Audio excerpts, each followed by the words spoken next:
do not know why the first person that popped into my head and mind was Rumpel. Just because he puts a smile on ladies' faces with his flirting does not mean he can help me do a good deed. And yet, here I am. I find Rumpel on break, surrounded by a few giggling ladies. His hands make dramatic sweeping gestures as he showers them with compliments. And you, my sweet, are like sunshine peeking through the clouds on a dark day. You litter the ground with so much golden light and make every flower reach out toward your warmth. On second thought, maybe I should reconsider. Princess. Rumpel notices me, however, and immediately waves me over.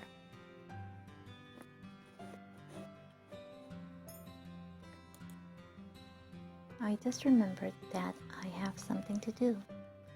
I turn around and start walking away, but I am immediately stopped when I feel Rumpel's hand on my shoulder. I slap his hand away. Fierce, as always, you remind me of a rose with thorns, princess. He leans closer and winks at me. But the thorns are what makes the rose so alluring. Are you always so persistent, or do you actually want me to slap you again? Your slapping me is but a small blockade in the road. I will never give up on you, princess. Does he enjoy it when I purposefully try to ignore him? The most brilliantly sparkling gems are buried deep within the ground and take much effort to unearth. What? Princess, you're like one of those gems. No, I am not like a gem. Rumpel, why would you deal with someone like her? What? Lucid is like a budding flower, and I want to do my best to help her bloom in whatever way that I can. You've come to me for advice, right? How did he know? The look of shock on your face is adorable and so absolutely satisfying. It seems I hit the nail right on the head. Rumpel, she's obviously too stubborn to admit that she needs your help. These women are infuriating.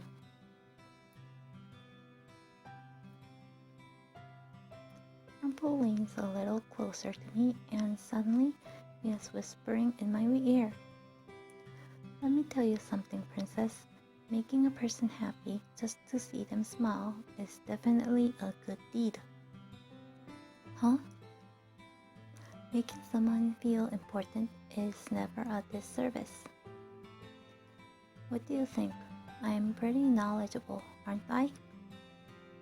All he ever talks about is doting on people, flirting with them, and making them smile.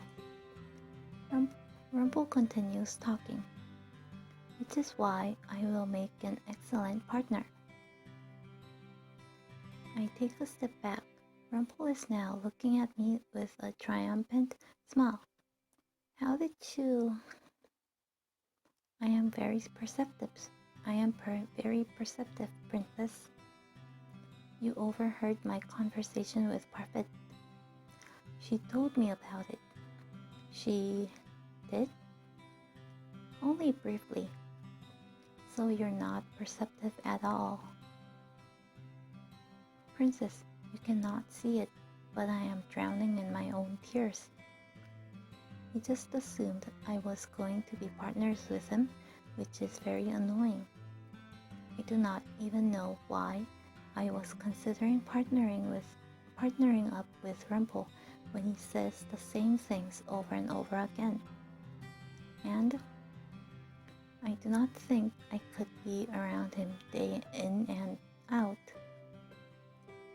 Oh my, what do I spot here? Delora appears before us, a sly smile on her face. Slacking off, you two. I'm on a break. That break ended about 5 minutes ago, Rumpel. And Princess, I think there's a room that needs attending. Fine. There is no use complaining, and I would rather get away from Rumpel. Rumpel turns to the ladies and smiles. My lovely ladies, I'll be back later, and I promise that we will continue our conversation without any interruptions. Oh, and Princess, we'll continue our conversation later as well.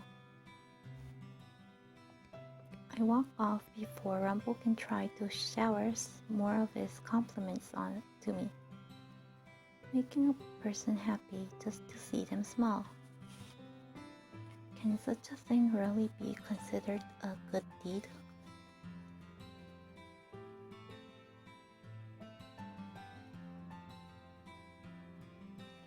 The days at Tavern go by quickly over the next week.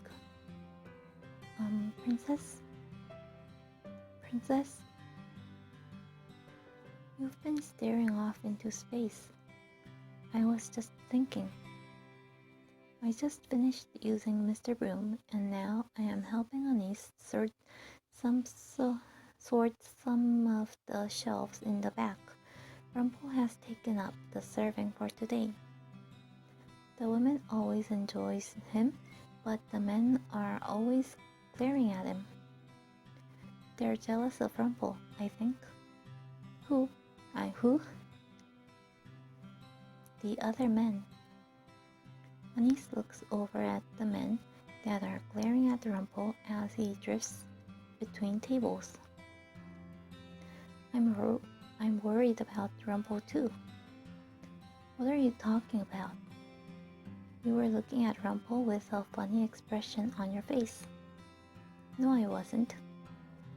My words are clipped and my voice is cold. Anise looks at me sadly, but I do not care. What I do is none of her business. I think the girls are jealous of you too. What?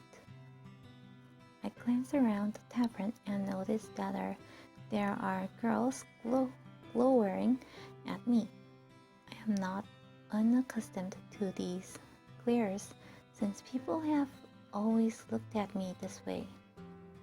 During the times I left the palace, people gave me the same looks, but this feels different somehow. Why would they be jealous? Because you're Rumpel's partner. I am not his partner. You're not? He's been telling everyone that you are. I never agreed to being partners with him. I felt your longing gaze upon my back, and I have arrived, my princess. Rumpel suddenly appears before the two of us, smiling brightly. I suddenly have a strong urge to slap the smile right off his face. We are not partners. But princess, you asked for my advice that I give to you because I care. No one else cares as much about you as I. And so I proclaimed us both partners because we are a match made in heaven. You're so overwhelmed in gratitude by that you are at a loss for words. If I could throw something at you, I would. A punch packed with as much strength as your love. I can only groan in response. Oh my. Hello everyone, it sounds like you're having fun. How is this fun? Rumpel is never fun. All he ever does is spout nonsense. He doesn't mean any harm, princess. He's just filled to the brim with so many compliments, and he needs to get them off his chest. Well, he can go direct them at one of his many other adoring fans. I shift my gaze to Rumpel and furrow my eyebrows at him. Or do you only direct them at me because you enjoy how much I ignore you? I only wanted to help, Princess. That's what partners do, right? But we're not partners. Just try this partnership out, Princess. I promise it will be worth your while. Nothing ventured, nothing gained, Princess. You can always change partners. Lady Parfait, you've broken my heart. You are very good at healing your broken heart by now, Rumpel. Anyway, I'm sorry to interrupt. I only needed to speak with Anise to make sure that she doesn't need any help with the particular list. A list? A list of herbs for me. Anise has been nice enough to gather herbs for me. Lady Parfait, is this about your body? What's wrong with your body? It's nothing to concern yourself with, Princess. My body is just a little frail because of the burden on it. That's right. Parfait mentioned having to bear the crystallum lucis. A thought occurs to me as I look at her more closely. Wait, couldn't you use magic to heal yourself? Parfait shakes her head and sighs. I don't have the ability to heal. None of us do, except for one particular witch who calls herself the Witch Doctor. Witch Doctor? Is something wrong? Rumpel shakes his head and gives her a wistful smile. That name just sounds familiar. It's likely you heard about her from someone else before. Humans do know of her existence as well, after all. A witch? She's not a fairy? For some reason, I had thought fairies would be more likely to heal people, not witches. She is indeed a witch. That is what they say. Though I have never met her myself. She is the only one who can heal illness with magic. She doesn't associate with other witches though, and keeps to herself. Nobody has known where to find her for a very long time. Suffice it to say, we could never seek out help from her, even if we wanted to. Parfait shakes her head. No, unfortunately not. Rumpel looks grim, but Parfait quickly dissipates the gloomy atmosphere with a clap of her hands. If Delora was here, she would say, "Alright, story time's over." That was all very interesting. Interesting, but it does not really help anyone. Your body is the way that it is because the Great War, then? Like I told you before, the Great War has made my body a lot weaker. This is something that cannot be healed, and I don't have any hair, so... Parfait looks about, ready to say something, but goes silent. She has a sad look on her face, and I don't understand why. Anise immediately speaks up. I think I'll be okay, Lady Parfait.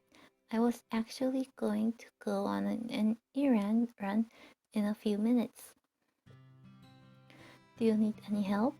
I would be more than happy to escort a lovely lady like yourself around town. Anise pulls a list out from a bag nearby and holds it out. There are only a few items on the list as far as I can see. Don't worry about it, Rumpel. It's not that much at all. Rumpel stares at the list. His expression suddenly smooths into something more serious. May I have that? Anise hands him the list and slowly he takes a pen. He takes a pen out from his pocket. I stare as he looks over the list quietly and then scribbles something down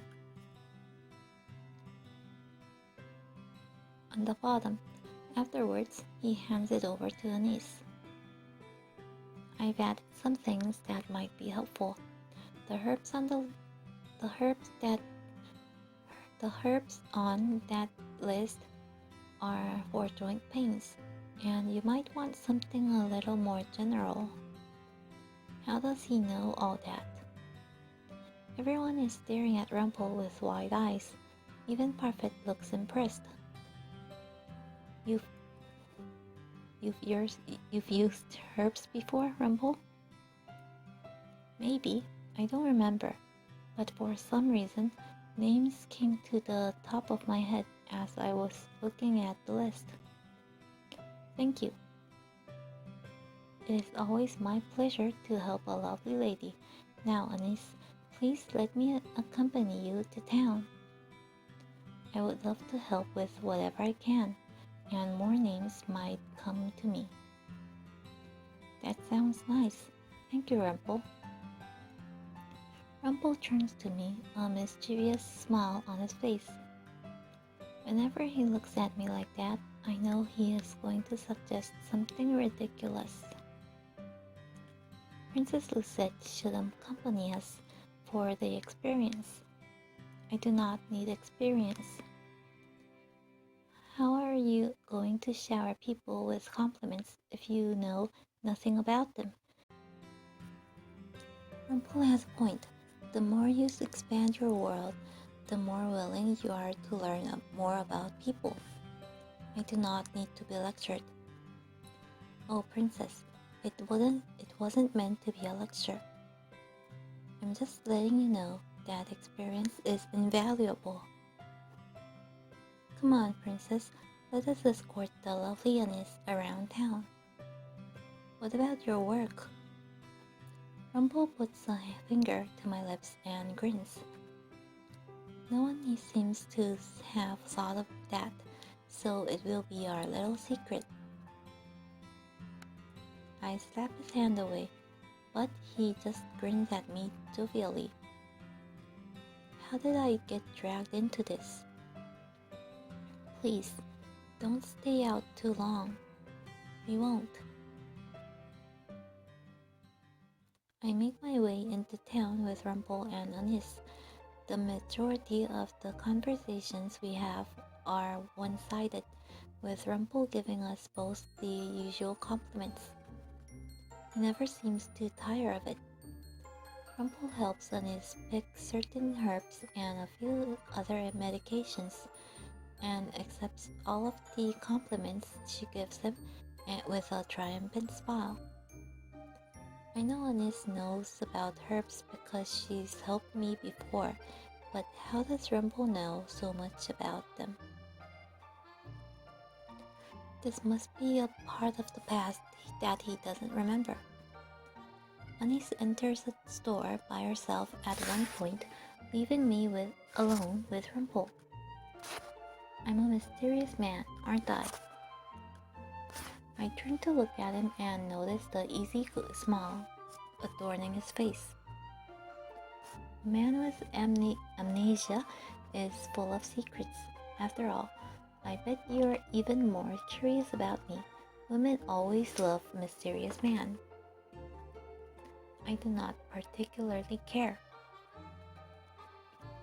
But Princess, if my curse is my amnesia, then shouldn't you care somehow? As partners, we're going to help each other out, right? I do not see how I can help you with your amnesia. Maybe this is a spell that is only broken by true love's kiss. Shall we see? He leans toward me with a playful smile on his face. I am accustomed to this behavior by now, so this does not faze me and I merely sigh at his nonsense.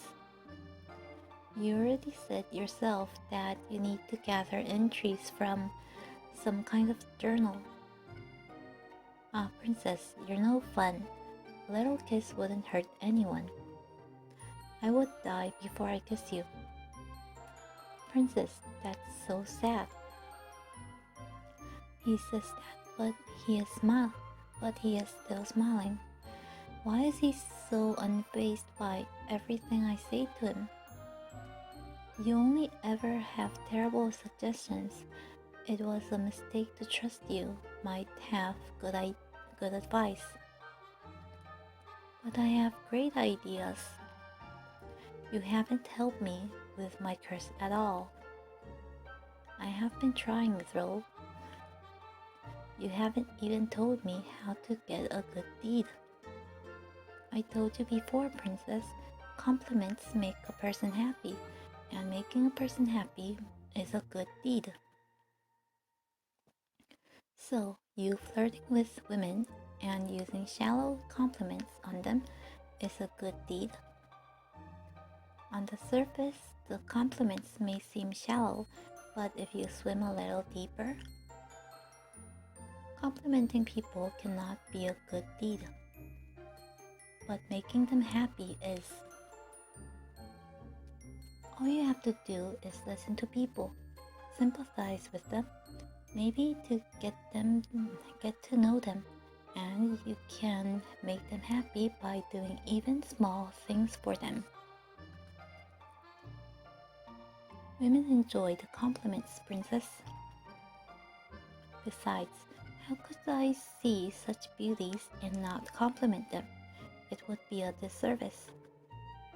You give compliments to people you do not even care about. Princess. Rumpel's voice trails off as he stares past me. His smile falters for a few moments and a look of confusion ripples his features. I turn to follow his gaze and see a small boy staring at us. He is shyly hiding behind some kind of notebook. There's that seriousness again. It was the same thing that happened when he added something to the list of parfait.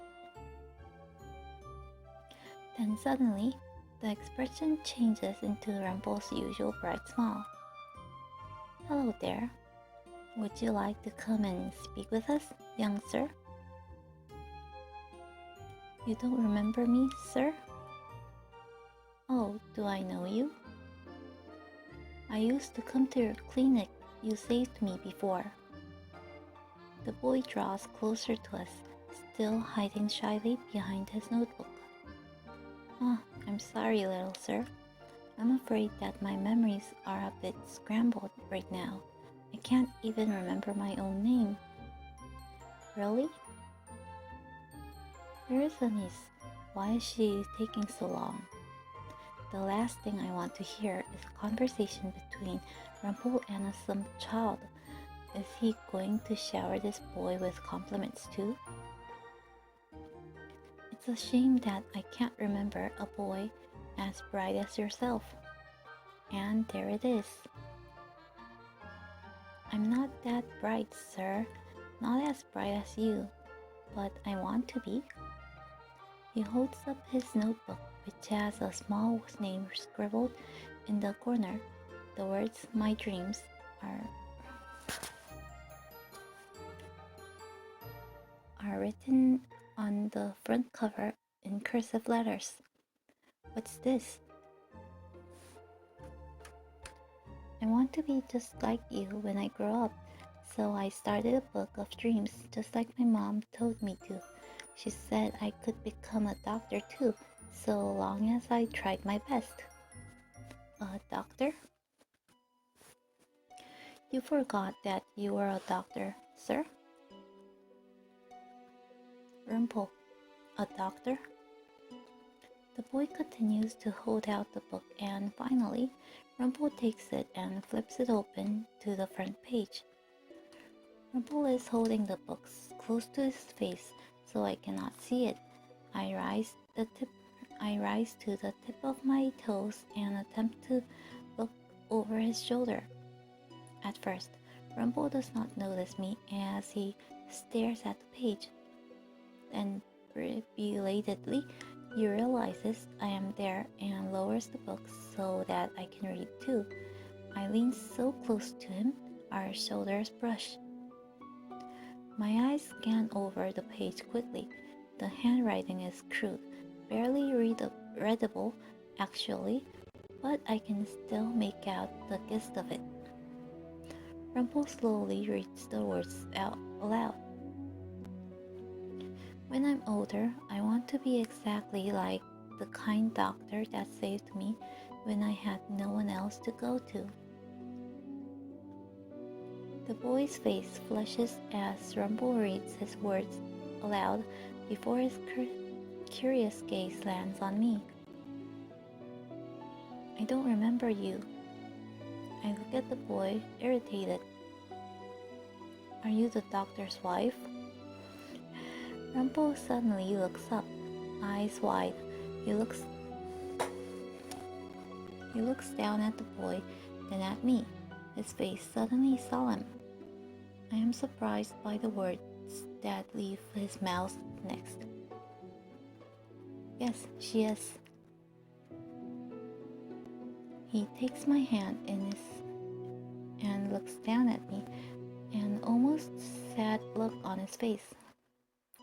What is wrong with him? Let go of me. Rumpel's eyes crease with worry as he holds tightly to my hand. The sadness in his eyes become an anxiety, and I see something like fear dancing in his eyes. You really think it was my fault? The look in his eyes is so vacant, almost like he is looking through me. It is as if he is in some kind of trance. The way he looks at me makes my skin crawl.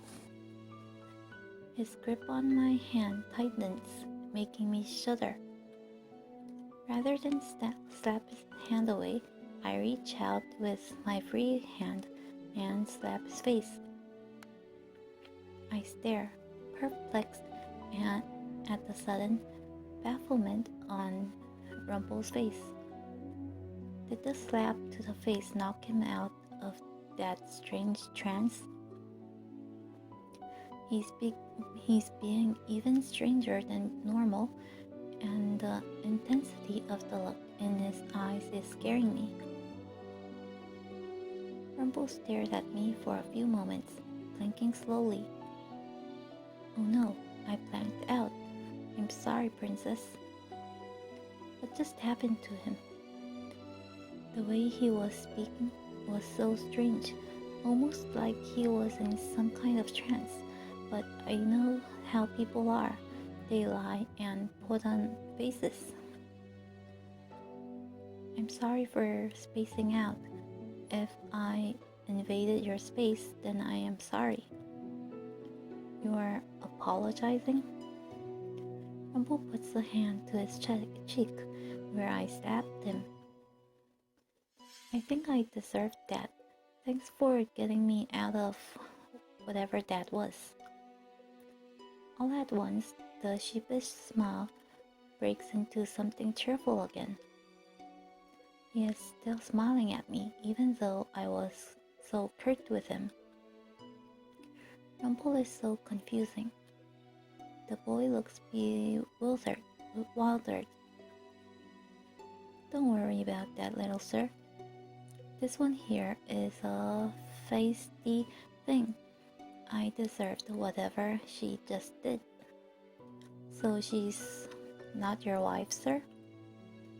Rumpel looks a little surprised, and then he laughs. Unfortunately, no. The beautiful lady here is not my wife.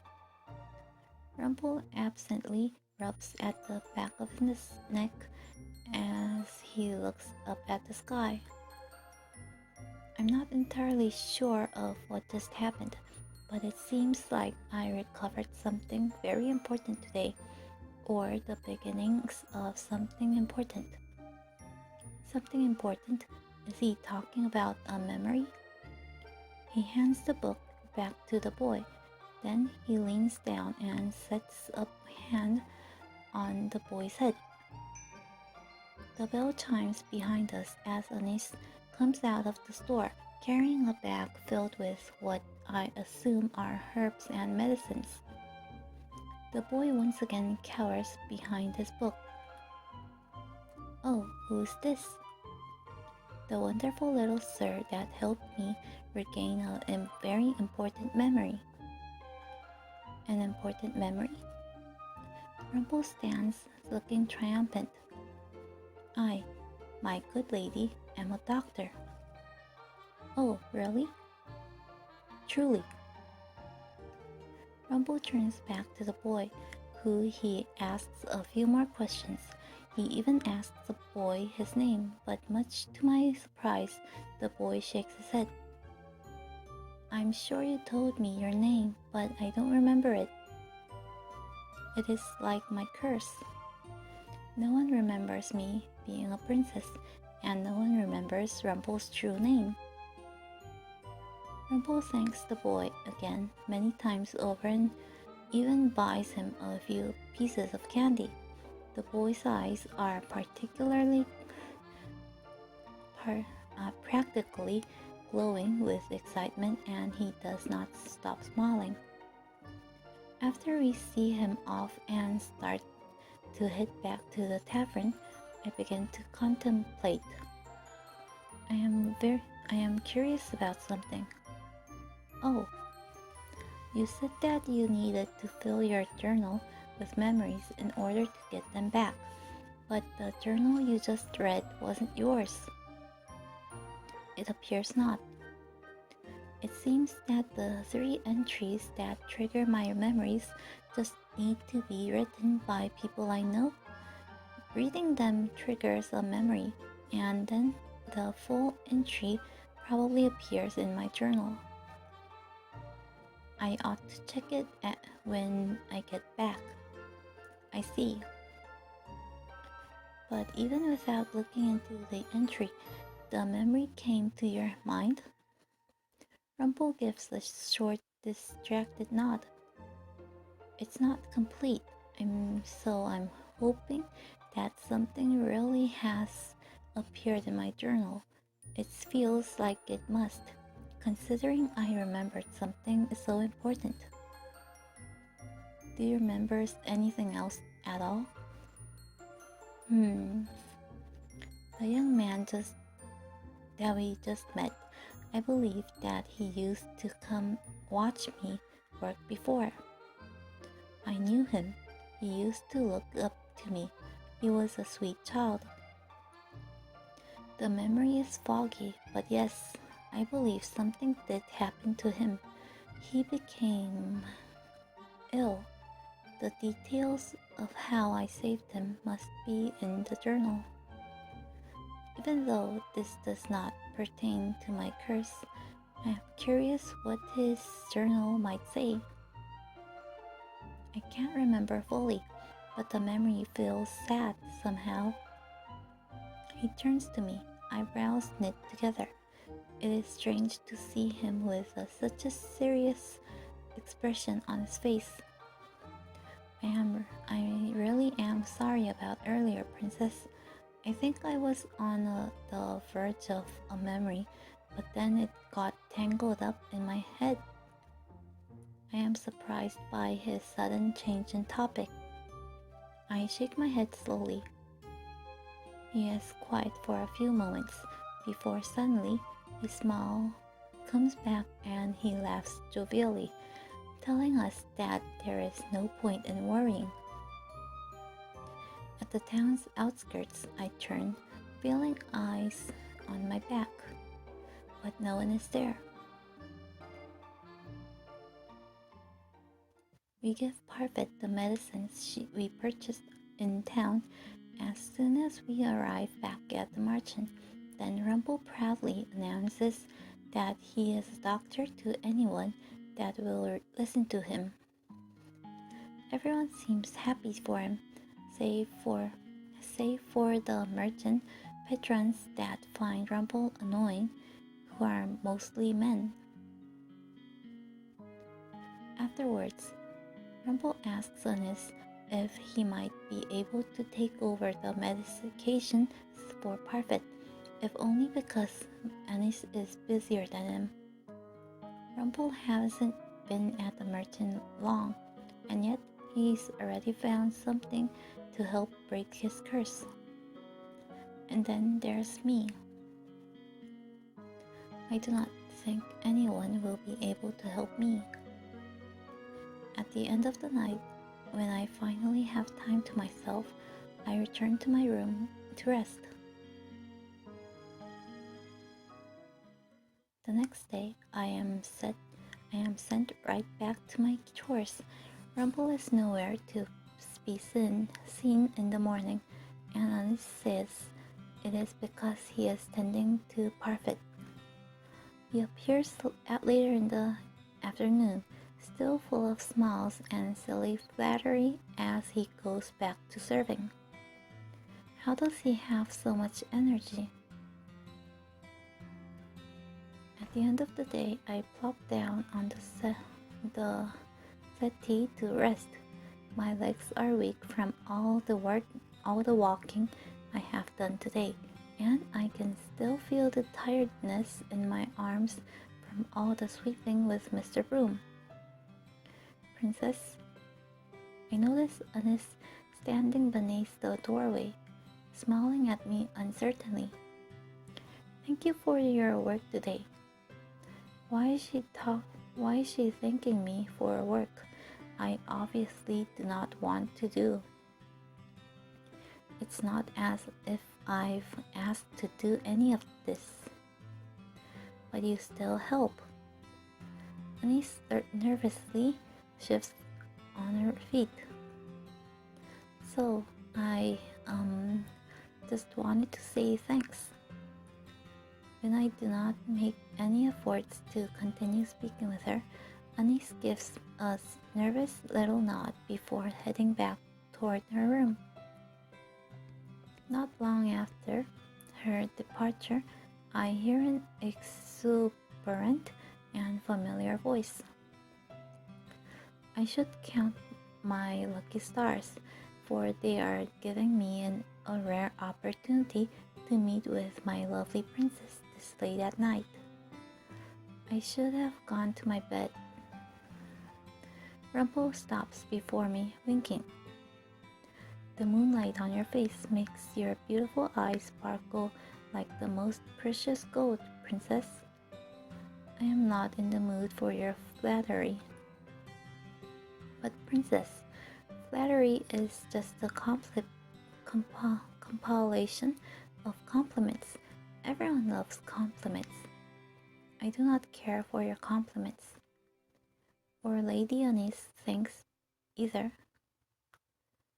He heard that? You should learn to let people spoil you. I stare at them. That is the last thing I had ever expected anyone to say. My whole life I have been called spoiled and rotten, the Ice Princess. Even Delora and Parfit want me to do these good deeds because they think I am incapable of goodness. I clench my fists and continue to stare at him, not understanding the swell of emotions inside of me. Why is he being so nice to me? Your first lesson is learning how to let people spoil you. He draws back his hand, reaches into his pocket, and presents me with a small yellow bag. What's this? For you, my sweet princess.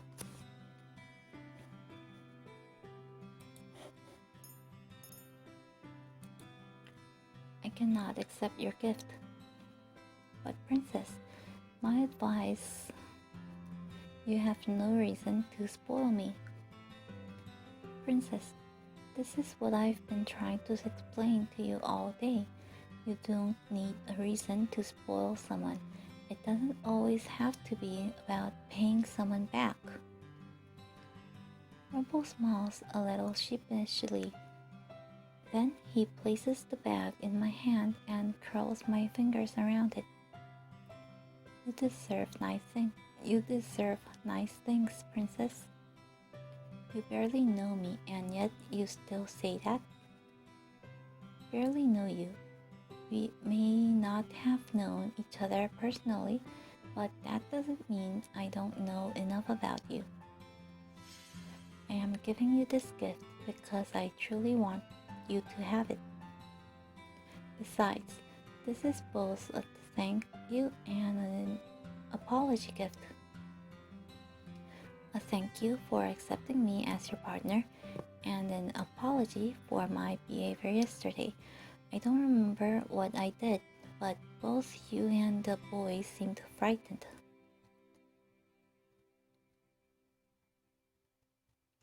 I look down at this little bag. I open it up, and inside is a little white chocolate piece fashioned into the shape of a flower, a lily. It's not much, but you absolutely must accept it, Princess.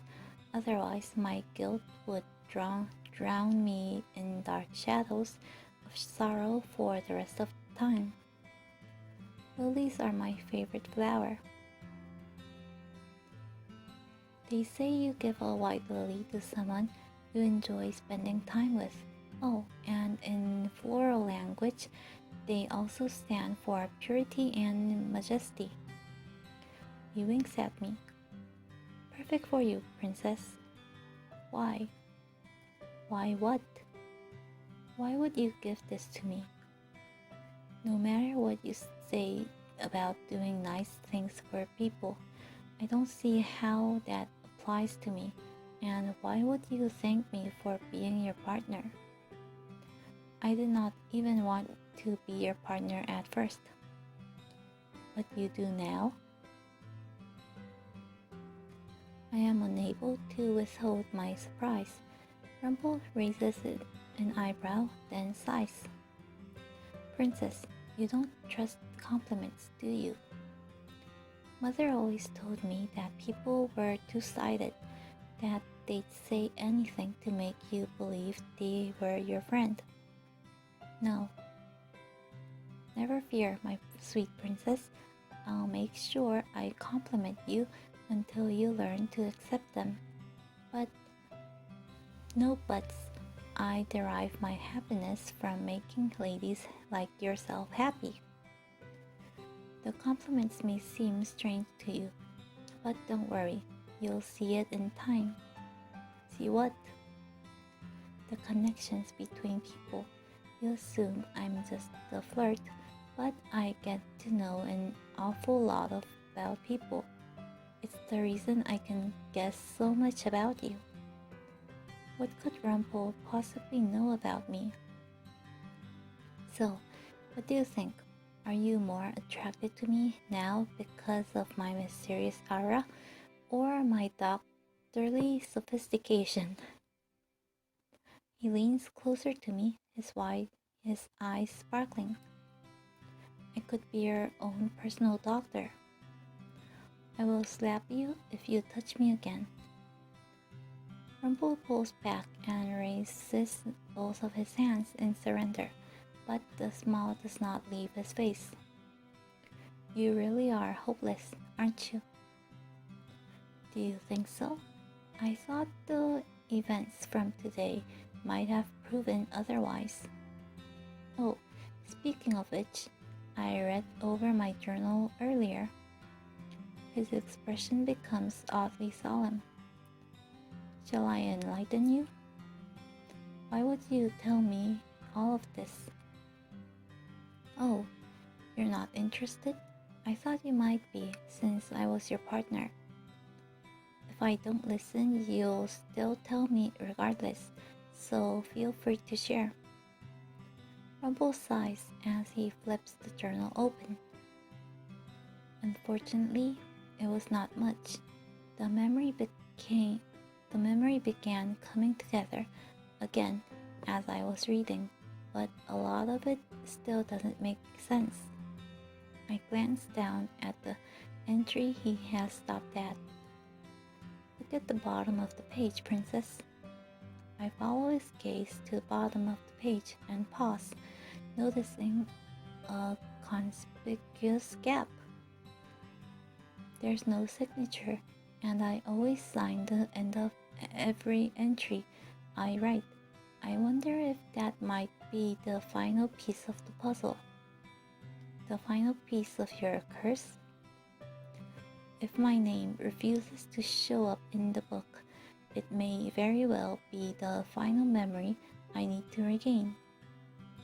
You believe that the signature you will be what gives you your true name, then? I have a feeling that might be the case. It was the first thing I noticed when the entry appeared. That would explain why that boy in the town didn't know my name either. And there's something else. Something else that is missing. The journal entry is cryptic at best, vague, almost like an incomplete puzzle piece. I stare at him, not understanding. Slowly, Rumpel begins to explain. It says here that the boy's family rushed him to my clinic. He had a terminal illness that I could not cure. He wasn't at death's door, and I couldn't save him. But he's still alive, isn't he? He even said you saved him. Yes, there is a resolution in the journal, but it is not very helpful. I glanced down at the journal entry as Rumpel continues to speak. I refused to give up. I knew that there had to be a way to save the boy. I never gave up on my patients.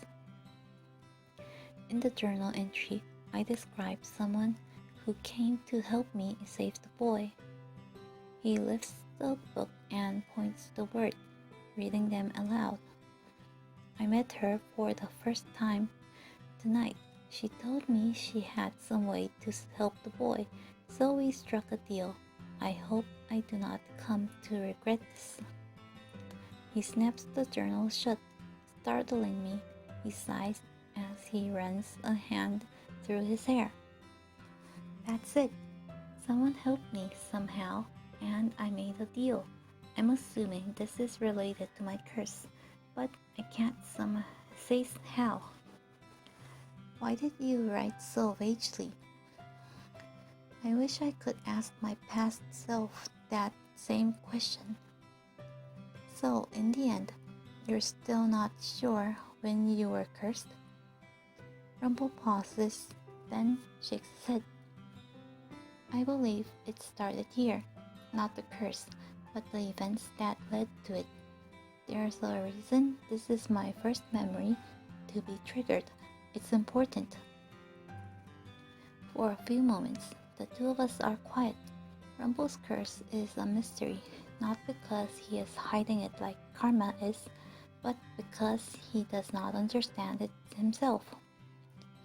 After a few moments, Rumpel begins to laugh, breaking the silence.